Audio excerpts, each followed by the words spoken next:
भारत और बांग्लादेश की सीमा हमेशा से एक विवादास्पद क्षेत्र रही है।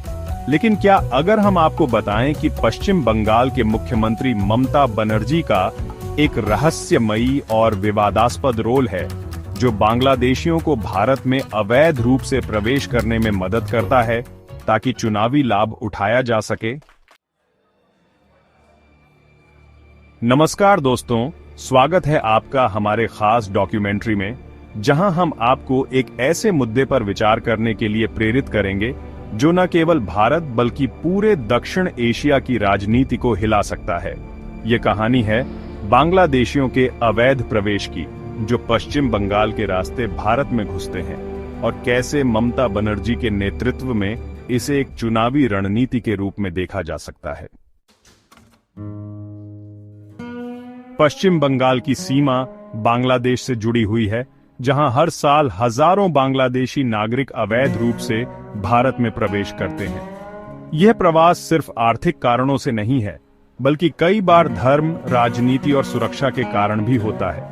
लेकिन इस अवैध प्रवास को लेकर क्या भारत सरकार सचमुच गंभीर है, और क्या यह समस्या केवल एक आम सीमा विवाद से बढ़कर कुछ और है? अब बात करते हैं पश्चिम बंगाल की मुख्यमंत्री ममता बनर्जी की। ममता बनर्जी का राजनीतिक करियर हमेशा से विवादों से घिरा रहा है, और उनका बांग्लादेशी नागरिकों को भारतीय मतदाता के रूप में स्वीकार करने का रुख भी सवालों के घेरे में है। क्या वह इस अवैध प्रवास को जानबूझकर बढ़ावा देती है? क्या यह उनकी चुनावी रणनीति का हिस्सा है, ताकि वोट बैंक को मजबूत किया जा सके?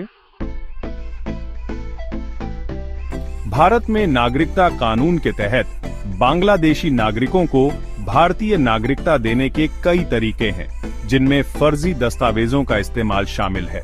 ममता बनर्जी के शासन में यह आरोप लगे हैं कि बांग्लादेशियों को फर्जी नागरिकता देने का काम किया जा रहा है, ताकि आगामी चुनावों में उनकी संख्या को बढ़ाया जा सके।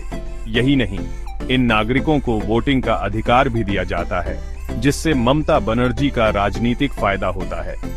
क्या यह नागरिकता से जुड़ी समस्या भारतीय लोकतंत्र के लिए खतरा बन सकती है?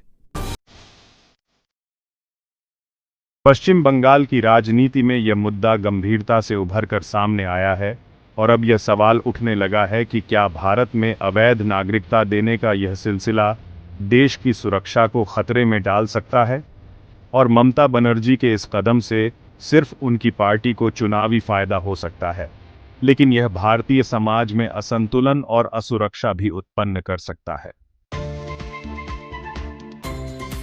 अगर हम वर्तमान परिप्रेक्ष्य से देखें, तो यह अवैध प्रवेश और नागरिकता देने का मामला अब पूरी तरह से राजनीतिक खेल बन चुका है। क्या भारतीय सरकार को इस मामले में कड़े कदम नहीं उठाने चाहिए? क्या राष्ट्रीय सुरक्षा और भारतीय लोकतंत्र को बचाने के लिए इस मुद्दे पर एक ठोस नीति की आवश्यकता है? यह विषय सिर्फ एक स्थानीय समस्या नहीं, बल्कि पूरे देश की सुरक्षा और लोकतांत्रिक प्रक्रिया से जुड़ा है। ममता बनर्जी की भूमिका और उनके द्वारा अपनाई जा रही चुनावी रणनीतियां भविष्य में क्या असर डाल सकती हैं, यह कहना अभी मुश्किल है। लेकिन एक बात तय है, यदि इस मुद्दे को गंभीरता से नहीं लिया गया, तो यह देश के लिए बड़ी चुनौती बन सकता है। तो दोस्तों, इस डॉक्यूमेंट्री के जरिए हमने आपको अवैध नागरिकता और राजनीति के इस खतरनाक खेल को समझाने की कोशिश की है। अगर आप इस पर और अधिक जानकारी चाहते हैं, तो चैनल को सब्सक्राइब करें और इस वीडियो को शेयर करें।